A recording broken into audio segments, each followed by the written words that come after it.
The bathroom door was slightly ajar, steam curling out into the hallway like fingers beckoning him forward. Marcus Chen froze mid-step, his daughter's lunchbox dangling from one hand, his heart hammering against his ribs. He lived alone with 7-year-old Emma in this modest 2-bedroom apartment. No one else had keys. No one else should be here. The sound of running water stopped, and in the sudden silence, he heard something that made his blood run cold. A woman's voice, soft and trembling, speaking words he couldn't quite make out. Every instinct screamed at him to grab Emma and run, but his daughter was still asleep in her room, and he'd spent 3 years learning that a father's first job was to stand between his child and danger, no matter how his hands shook. Marcus had been awake since 5 that morning, same as every morning, moving through the careful choreography of single parenthood. Make coffee. Pack lunch. Lay out Emma's clothes. Check homework. Sign permission slips. Somewhere between the toast and the hair braiding, he'd forgotten to lock the bathroom window again, the one with the broken latch he'd been meaning to fix for 2 months, right after he fixed the leak under the sink and the loose railing on the stairs and the 100 other things that used to be someone else's problem. He set down the lunchbox without a sound and moved toward the bathroom, his contractor's instincts kicking in as he grabbed the only weapon within reach, a heavy flashlight from the hall table. His mind raced through possibilities. A break-in, a squatter, someone desperate or dangerous or both. But as he pushed the door open wider, the woman standing at his sink wasn't what he expected at all. She was maybe 40, dressed in clothes that probably cost more than his monthly rent, a cream silk blouse now soaked and clinging to her shoulders, tailored black pants splattered with something dark and wet. Her hair, professionally colored in shades of honey and caramel, hung in tangled ropes around a face that was pale, exhausted, and streaked with tears. When she looked up and met his eyes in the mirror, Marcus saw something that made him lower the flashlight, not threat, but raw, undiluted terror. "Please," she whispered, and her voice cracked on the single word. "Please don't call the police." Marcus stood in the doorway, every responsible instinct warring with the evidence of his own eyes. This woman, whoever she was, didn't look dangerous. She looked destroyed. "Who are you?" he asked, keeping his voice low so Emma wouldn't wake. "How did you get in here?" "The window." She gestured vaguely, then seemed to notice for the first time that she was dripping water all over his floor. "I'm sorry. I'm so sorry. I didn't know where else to go. I've been walking for hours, and I saw your light on, and the window was open, and I just—" Her words tumbled over each other, desperate and disjointed. "I know how this looks. I know I'm in your home, and you have every right to be angry, but please, just give me 5 minutes to explain before you call anyone."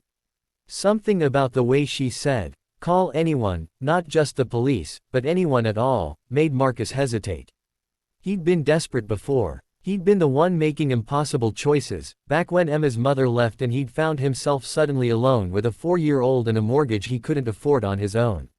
He remembered what it felt like to be one bad day away from disaster, to be so tired you couldn't think straight, to need help and have nowhere to turn.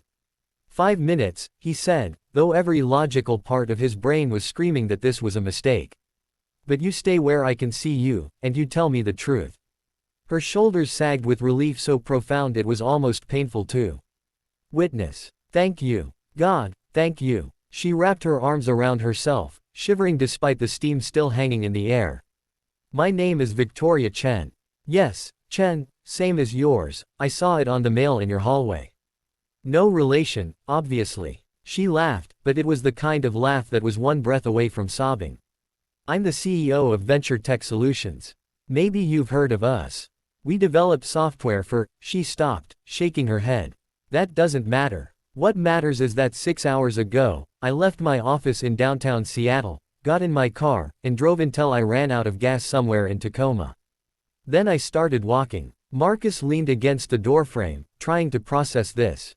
Venture Tech Solutions. He had heard of them, one of those tech companies that was always in the news, always expanding, always making someone somewhere very rich.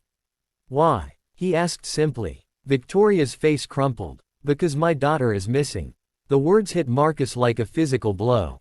His eyes darted unconsciously toward Emma's room, toward the small miracle sleeping under her unicorn comforter, and suddenly this strange woman in his bathroom wasn't a stranger at all. She was a mother in hell. "The police," he started, but she was already shaking her head violently. The police can't help. No one can help. Because she wasn't kidnapped. She ran away. Victoria's voice broke completely. She's 16, and she ran away because of me. Because I'm a terrible mother who chose board meetings over ballet recitals, who missed her birthday 3 years in a row, who kept promising things would be different and never made them different. She slid down to sit on the bathroom floor, heedless of her expensive clothes, and buried her face in her hands. I got home tonight and found a note. Said she was tired of being invisible.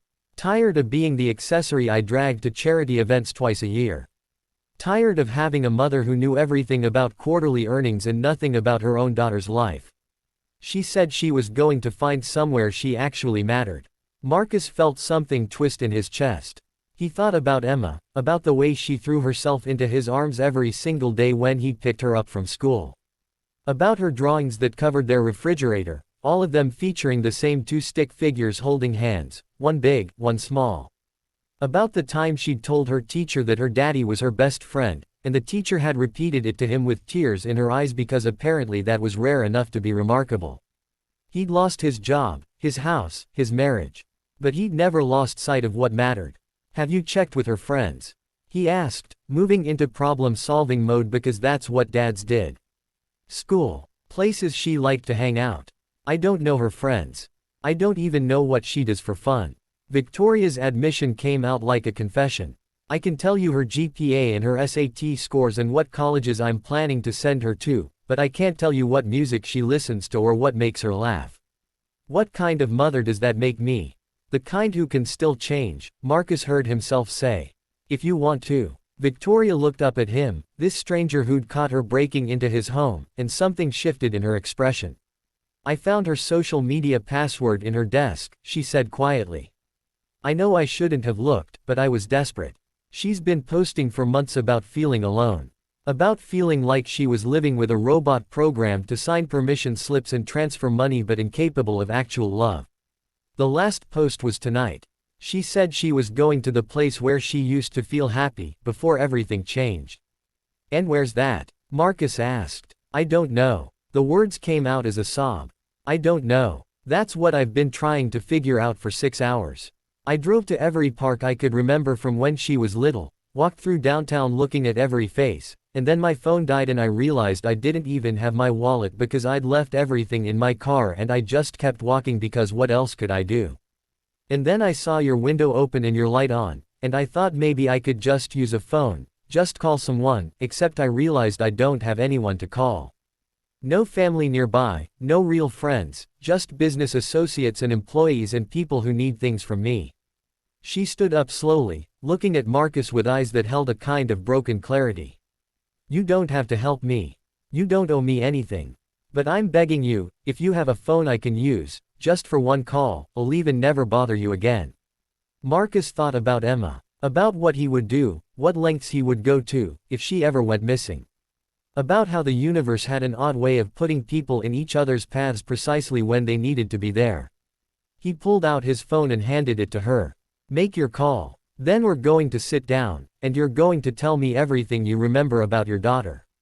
Everything. Because I've learned something in 3 years of solo parenting, kids leave clues everywhere if you're actually paying attention. We're going to find those clues, and we're going to find your daughter. Victoria stared at the phone in her trembling hands, then at this stranger who had every reason to turn her away and every reason to trust her not at all. Why? She whispered. Why would you help me? Marcus thought about all the times people had helped him when they didn't have to. The neighbor who'd watched Emma when he had to work late. The teacher who'd bought his daughter new shoes when she'd outgrown hers and he was 2 weeks from payday. The stranger at the grocery store who'd paid for their cart when his card was declined. The small acts of human kindness that had held him together when everything else was falling apart. Because someone helped me once when I needed it, he said simply. And because somewhere out there is a scared kid who needs her mother. The real version, not the CEO or the robot or whatever she thinks you are. Just mom. Victoria started to cry, really cry, for what Marcus suspected was the first time in years. I don't know if I know how to be just mom anymore. Then I guess it's time to remember, Marcus said. Now make that call, and let's bring your daughter home.